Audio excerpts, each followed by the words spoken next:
श्री शिवाय नमस्तुभ्यं हर हर महादेव। नमस्कार मैत्रिणींनो, स्वागत आहे तुमचे सर्वांचे आपल्या आध्यात्मिक शिवपुराण या चॅनलवरती। मैत्रिणींनो, हिंदू धर्मातील प्रत्येक दिवसाचे महत्त्व हे वेगळे आहे। त्याचप्रमाणे प्रत्येक महिन्यात येणारी अमावस्या ही देखील खास मानली जाते। त्यातील त्यात कार्तिक महिन्यातील अमावस्या ही वेगळेच महत्त्व आहे। तर दरवर्षी कार्तिक महिन्यातील कृष्ण पक्षातील अमावस्या तिथीला स्नान आणि दानधर्माचा विरही खूप महत्त्वाचा मानला जातो। दरच अमावस्या ही पूर्वजांना समर्पित मानली जाते। तर या दिवशी पितरांच्या आत्म्याच्या शांतीसाठी विशेष पूजा आणि दान केले जाते। असे मानले जाते की या दिवशी पूर्वज वैकुंठातून पृथ्वीवरती येतात आणि त्यांच्या वंशजांना आशीर्वाद देतात। तर या दिवशी पितरांची पूजा करणे, तर्पण अर्पण करणे, त्याचबरोबर पिंडदान करणे अत्यंत महत्त्वाचे मानले जाते। या दिवशी पितरांच्या शांतीसाठी काही उपाय केल्याने घरात सुख शांती कायम राहते। दर्श अमावस्या तिथी ही 30 नोव्हेंबर रोजी सकाळी 10:29 सुरू होणार आहे आणि 1 डिसेंबर रोजी सकाळी 11:50 ती समाप्त होईल। तर अशा परिस्थितीमध्ये उदय तिथीनुसार दर्श अमावस्या ही आपल्याला 30 डिसेंबर रोजी शनिवारी करायची आहे। पृथ्वीच्या मुळात 2 प्रकारच्या शक्ती असतात, एक सकारात्मक आणि एक नकारात्मक। दिवसांची रात्र चांगली आणि वाईट पृथ्वीवर दोन्ही शक्ती आपापले वर्चस्व गाजवतात। काही अशा शक्ती देखील असतात जसे की संध्याकाळ होते, जे दिवस आणि रात्रीच्या मध्ये असते। यामध्ये दिवसाचे गुण देखील असतात आणि रात्रीचे गुण देखील असतात। अशा प्रकारे पौर्णिमेच्या दिवशी सकारात्मक शक्ती आणि अमावस्येच्या दिवशी नकारात्मक शक्ती जास्त करून सक्रिय असतात। तर अशा दिवसामध्ये आपण आपल्या घरामध्ये आपल्या घरातील सुख शांती समृद्धी आणि शांतता टिकवण्यासाठी असे काही उपाय करावेत किंवा अशा काही गोष्टी कराव्यात जेणेकरून त्या नकारात्मक शक्तींची बाधा आपल्या घरावरती होणार नाही। कुटुंबाच्या सुरक्षिततेसाठी ज्योतिषशास्त्रामध्ये तसेच आध्यात्मिक शिवपुराणामध्ये काही महत्त्वाचे प्रभावशाली उपाय करायला सांगितलेले आहेत। कुटुंबाच्या बाहेरच्या सगळ्या नकारात्मक गोष्टीपासून रक्षण व्हावे, कुटुंबातील लहानांपासून मोठ्यापर्यंत आरोग्य चांगले राहावे, कुटुंबामध्ये अखंड माता लक्ष्मी वास करत राहावे, या सर्वांसाठी अमावस्येच्या दिवशी खास करून काही शिवपुराणातील उपाय केले जातात। तेच आज आपण पाहणार आहोत। कोणते उपाय चला तर मग पाहूया। त्याआधी आपल्याला आपल्या चॅनलला लाईक करून कमेंट बॉक्समध्ये हर हर महादेव टाईप करायचे आहे आणि चॅनलवर नवीन असाल तर सबस्क्राईब करायचे आहे। मैत्रिणींनो, उपायाबद्दल माहिती पाहण्या अगोदर अमावस्या तिथी ही खूप महत्त्वाची असते। पौर्णिमेला आणि अमावस्येलाच हे सर्व उपाय का करायला सांगितले जातात आणि अमावस्या तिथी का खास असते? सगळ्यात महत्त्वाचे म्हणजे अमावस्याला आकाशात चंद्र दिसत नाही। चंद्र असतो पण तो दिसत नाही। चंद्र हा मानवाचा मनाचा कारक ग्रह आहे असे आध्यात्मिक पुराणात विशेष म्हटले आहे। माणसाचं मन हे किती चंचल आहे हे तर आपल्याला माहीतच आहे आणि मनाची चंचलता आणि मन शांतता यामुळे हरवून बसते, यामुळे आपल्याला अस्वस्थ करून बसते। कारण आपलं मन जे असतं आहे की आपल्याला सुखही देतं आणि दुःखही देतं। म्हणून चंद्र हा आपल्या जीवनात अत्यंत महत्त्वाची भूमिका बजावतो।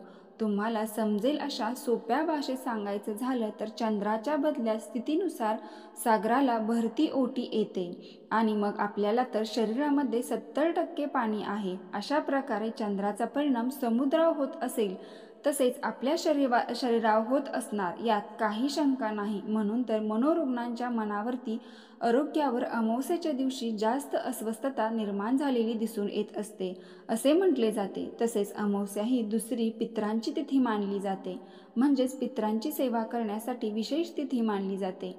म्हणून तर अमावस्याला तर आपण श्राद्ध विधी विशेष करून केले जातात।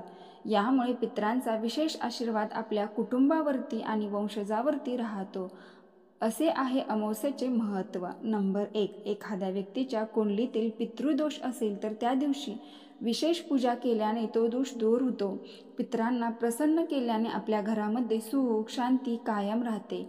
या दिवशी केलेले दान आणि पूजा केल्याने पुण्य मिळते आणि व्यक्तीच्या जीवनात आर्थिक प्रगती देखील होते। तर घरातील ज्येष्ठ व्यक्तीने आपल्या जीवनातील रोज एक घास काढून, विशेष करून अमावस्या दिवशी एक घास काढून पितरांसाठी ठेवायचा आहे, तर यामुळे पितृदोष दूर होतो. नंबर 2, या दिवशी सकाळी लवकर उठून आपण स्नान करायचं आहे.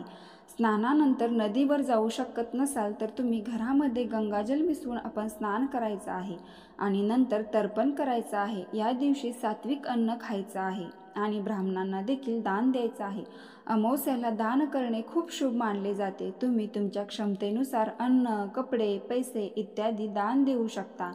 3, पाण्यामध्ये थोडंसं लाल चंदन आणि गूळ मिसळून आपण सूर्यदेवाला अर्घ्य देत आहात. यानंतर तुळशी मातेची पूजा करायची आहे. तुळशीवरती पाणी शिंपटायचं आहे. तिथे आपल्याला तुपाचा दिवा लावायचा आहे. देवघर स्वच्छ करायचं आहे. देवांना आपल्याला पंचामृताने स्नान घालायचं आहे. नंबर 4, घरातील जाळ्या जमट आपल्याला या दिवशी नक्कीच काढून टाकायचे आहेत. फरशी पुसताना फरशी पुसण्याच्या पाण्यामध्ये आपल्याला थोडेसे खडे मीठ टाकायचं आहे, थोडीशी हळद टाकायची आहे आणि त्या पाण्याने आपल्याला घर आपलं या दिवशी नक्कीच पुसून काढायचं आहे. 5, घरातील प्रत्येक गृहिणीचा जिव्हाळ्याचा विषय म्हणजे घरातील स्वयंपाकगृह, ज्याला आपण किचन देखील म्हणतो. या किचनमध्ये शाकाहारी आणि मांसाहारी असे दोन्हीही प्रकारचे पदार्थ आपण शिजवतो. जेव्हा अमावस्या येईल तेव्हा गॅस आणि किचन ओटा स्वच्छ घासून आपण कपड्याने कोरडा करायचा आहे. स्वच्छता झाल्यानंतर किचनमधील भिंतीवरील म्हणजे किचनमध्ये जी समोरची भिंत दिसत आहे त्या समोरच्या भिंतीवरती आपल्याला हळदीच्या साह्याने स्वस्तिक काढायचं आहे.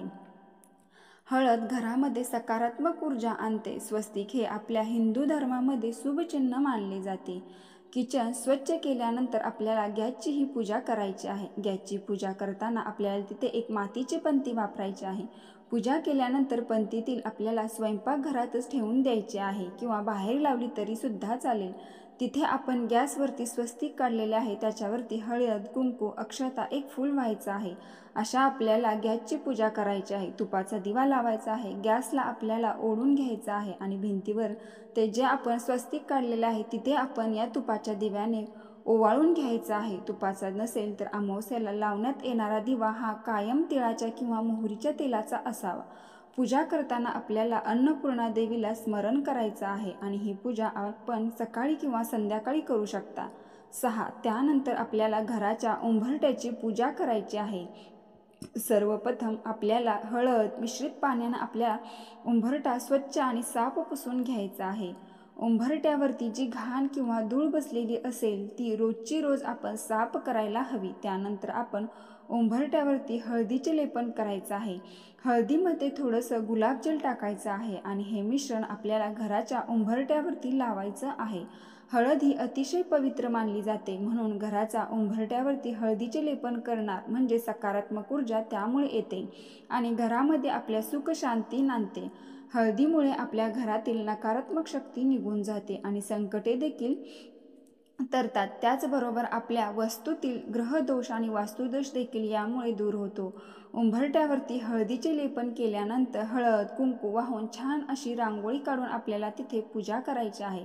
घराच्या दरवाजाच्या बाजूला आपल्याला 2 दिवे लावून ठेवायचे आहेत. 7, त्यानंतर आपल्याला घराच्या मुख्य दरवाजा जो आपला घराचा मुख्य दरवाजा असेल तर स्वच्छ करून घ्यायचा आहे. घराच्या मुख्य दरवाजावरती आपल्याला हळदीच्या साह्याने स्वस्तिक काढून घ्यायचं आहे. स्वस्तिक म्हणजे शांती, समृद्धी आणि मंगल याचे प्रतीक म्हणजे स्वस्तिक. कोणत्याही अग्रपूजेचा मान हा या चिन्हास आहे. स्वस्तिक हे शुभतेचे प्रतीक मानले जाते. मंगल प्रसंगी आपण त्याची पूजाही करतो जेणेकरून आपली कार्य सुखाने समृद्धीने भरले जाईल. स्वस्तीचा शाब्दिक अर्थ शुभ किंवा मंगल असा होतो. घराच्या मुख्य दरवाजावरती स्वस्तिक बनवल्यास घरामध्ये नकारात्मक ऊर्जा प्रवेश करत नाही. तर विशेष करून अमावस्याला आणि पौर्णिमेला हे उपाय तर आवर्जून करावे. यामध्ये तुमचा विश्वास असेल तरच हे उपाय करावे. यामध्ये आपण कुठेही अंधश्रद्धा पसरवत नसून आध्यात्मिक पुराणात सांगितलेल्या या सर्व गोष्टी आहेत. 8, येणारे अमावस्या ही दर्श अमावस्या आणि सर्वात मोठी अमावस्या आहे. तर या दिवशी आपण घराच्या मुख्य दरवाजावरती कोहळा बांधायचा आहे. कोहळा बांधण्याची पद्धत अशी जुनीच आहे आणि त्याचे महत्त्व म्हणजे आपल्या घराचे रक्षण करण्यासाठी कोहळा मुख्य दरवाजाच्या बाहेर बांधला जातो, ज्यामुळे आपल्याला घराला दुष्ट शक्तीपासून आपल्या घराचे संरक्षण मिळते आणि कोणाच्याही वाईट नजरेपासून आपले घर सुरक्षित राहते. कोहळा बांधल्याने घरातील लोकांना दीर्घायुष्य आणि आरोग्य लाभते असा विश्वास आहे. तो घराच्या बाहेर बांधला जातो, कारण त्यामुळे दुष्ट शक्ती घरात प्रवेश करू शकत नाही आणि नजर दोषापासूनही रक्षण होते. तर कोहळा हा बऱ्यापैकी सूर्यास्तानंतरच बांधला जातो. जर लाल वस्त्रात बांधलेला कोहळा लवकर खराब झाला तर ते दुष्ट शक्तीचा नष्ट होण्याचे चिन्ह मानले जाते. तर कोहळा खराब झाला असेल किंवा त्यातून खराब पाणी निघत असेल तर या अमावस्येला आणि शनिवारीही आहे, तर या अमावस्येला तुम्ही नक्कीच कोहळा बांधू शकता. 9. त्यानंतरची गोष्ट म्हणजे आपल्याला घरामध्ये या दिवशी किंवा रोजच आपल्याला कापूर जाळायचा आहे. त्यातील त्यात आपल्याकडे जर भीमसेन कापूर असेल तर हा भीमसेनी कापूर जाळायचा आहे. घरातील पूजेदरम्यान कापूर वापरल्याने घरातील वातावरण सकारात्मक राहतं.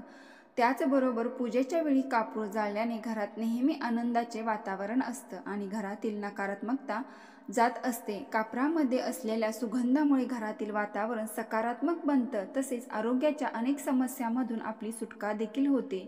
हिंदू मान्यतेनुसार पूजा किंवा हवनात कापूर वापरला नाही तर पूजा अपूर्ण मानली जाते. घरामध्ये कापूर जाळल्याने घरातील वातावरण शुद्ध होते. कापूर जाळण्याचा सुगंध हानिकारक विषाणू आणि जीवाणू नष्ट होत असतात. संध्याकाळी मातीच्या भांड्यात कापूर जाळून त्याचा धूर घरभर पसरवता येतो आणि त्यामुळे घरातील सर्व दोष देखील दूर होतात.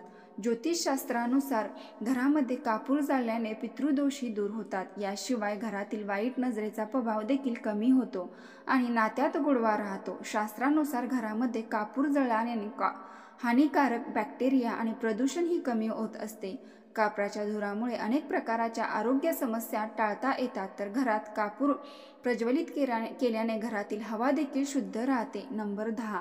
अमावस्येच्या दिवशी आपल्याला असा थोडासा भात शिजवायचा आहे की त्यामध्ये मीठ न टाकता हा आपल्याला भात शिजवून घ्यायचा आहे. त्यामध्ये आपल्याला दही टाकायचं आहे आणि दही भात आपल्याला आपल्या घरावरून उतरवायचा आहे किंवा घरातील सर्वावरून आपल्याला उतरवून हा भात आपल्या वाहत्या पाण्यामध्ये किंवा जिथे एखाद्या बाहेरील झाडाच्या बुंद्यामध्ये आपण हा दही भात टाकून द्यायचा आहे. 11. अमावस्येच्या दिवशी जो काही तुम्ही पदार्थ बनवता त्यामध्ये तुम्हाला आवर्जून खीर बनवायची आहे आणि ती खीर गाईला, पक्ष्यांना, प्राण्यांना खायला द्यायची आहे. यामुळे पितरांचा विशेष आशीर्वाद तुम्हाला प्राप्त होणार आहे. रोज तुम्ही काढा अगर नाही काढा, पण अमावस्या दिवशी नक्की खीर बनवून गाईला, कुत्र्याला, पक्ष्यांना खायला द्या. 12. अमावस्येच्या दिवशी प्रदोष काळामध्ये माता तुलसीजवळ एक शुद्ध गाईच्या तुपाचा दिवा प्रज्वलित करावा. दुसरा, जिथे आपण पाणी पिण्यासाठी माठ किंवा जो काही तुमचं पाणी पिण्याचे भांडे आहे त्या ठिकाणी दक्षिण दिशेकडे तोंड करून एक शुद्ध गाईच्या तुपाचा दिवा प्रज्वलित करावा. विश्वास ठेवा, हा अतिशय साधा सोपा उपाय आहे. तर या उपायाने घराला लागलेला पितृदोष असो किंवा ज्या काही व्यक्तीला पितृदोषामुळे खूप त्रास होत असेल तर या छोट्या उपायाने तुम्ही तुमच्या घरामध्ये पितृंचा आशीर्वाद प्राप्त होईल.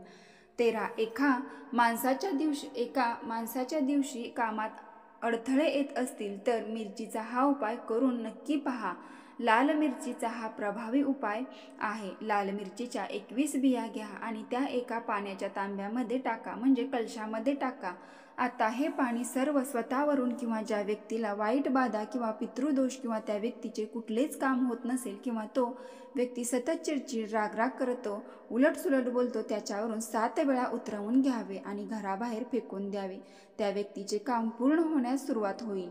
14. प्रत्येक अमावस्येला तांदळाची खीर बनवा. त्यामध्ये रोटीचे छोटे छोटे तुकडे करून त्या खिरीमध्ये टाका. त्यानंतर या खिरीमध्ये मिसळलेली रोटी कावळ्यांसाठी छतावर ठेवा. या उपायाने घरावर पितृदोष आहे तो विशेष करून कृपा होते. पितृंचे देवता आर्यमान हे भगवान शिवाचे भक्त आहेत, तर भगवान आर्यमानांची विशेष कृपा तुमच्यावर राहील आणि पितृंची कृपा होऊन आपल्या वंशजांना सुख समृद्धी राहण्यासाठी आशीर्वाद देतील. 15. वास्तुशास्त्रानुसार अमावस्येच्या दिवशी कण्हेरीची वनस्पती म्हणजे झाड माता लक्ष्मीशी संबंधित मानले जाते. तर अशा वेळी घरामध्ये कण्हेरीचे रोप लावल्याने घरात लक्ष्मीचा वास राहतो. घरातील पैशाशी संबंधित कोणतीही अडचण किंवा चंचल दूर होते. 16. गोमूत्र शांती ही अमावस्या दिवशी विशेष मानली जाते. योगायोगाने वर्षातील शेवटची अमावस्या ही शनिवारी आलेली आहे, तर या दिवशी अतिशय शुभ आणि महत्त्वाचा आहे. तर प्रत्येक शनिवारी आणि अमावस्येला तर हा उपाय तुम्हाला करायचाच आहे. गोमूत्रात हळद टाकून उंबरठ्यावर पट्टा ओढा. यामुळे घरातील नकारात्मक शक्ती आणि अडथळे दूर होतात आणि सकारात्मक ऊर्जा प्रवेश करते. तर मैत्रिणींनो, व्हिडिओ पूर्ण माहिती आवडली असेल तर आपल्या चॅनलला नक्की लाईक करा आणि सबस्क्राईब करून कमेंट बॉक्समध्ये हर हर महादेव टाईप करा. शिव शिव शिव शिव ओम नमः शिवाय. धन्यवाद.